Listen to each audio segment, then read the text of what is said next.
Philippe Rio, le maire communiste de Grigny, n'a pas souhaité commenter l'élection d'hier à la communauté d'agglomération des Lacs de l'Essonne.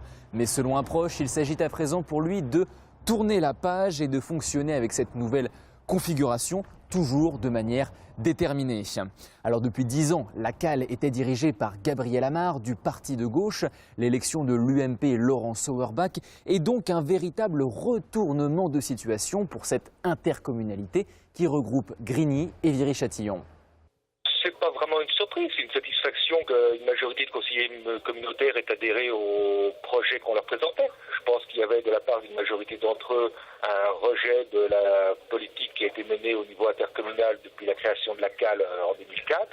Et puis une adhésion à ce projet de rendre la communauté d'agglomération aux Grignois et aux Castelvirois qui en avaient été privés par une formation politique. Alors Laurent Sauerbach est un proche du nouveau maire UDI de Viry-Châtillon, Jean-Marie Villain. La présidence, il l'a remportée à 26 voix contre 23, un score d'autant plus surprenant qu'en théorie, les forces dites de gauche étaient en majorité hier soir. Mais les stigmates des municipales sont encore bien visibles puisque certains ont décidé de soutenir la nouvelle majorité de droite, comme Kouider Ougbi du parti des Grignois, Sidi Ben Diab, le fameux dissident socialiste soutenu par Malek Bouti lors des élections municipales, et enfin le Castelvirois Ahmed M. Saïdi, pourtant sur la liste de Simone Mathieu, l'ex-maire du parti de gauche de Viry-Châtillon.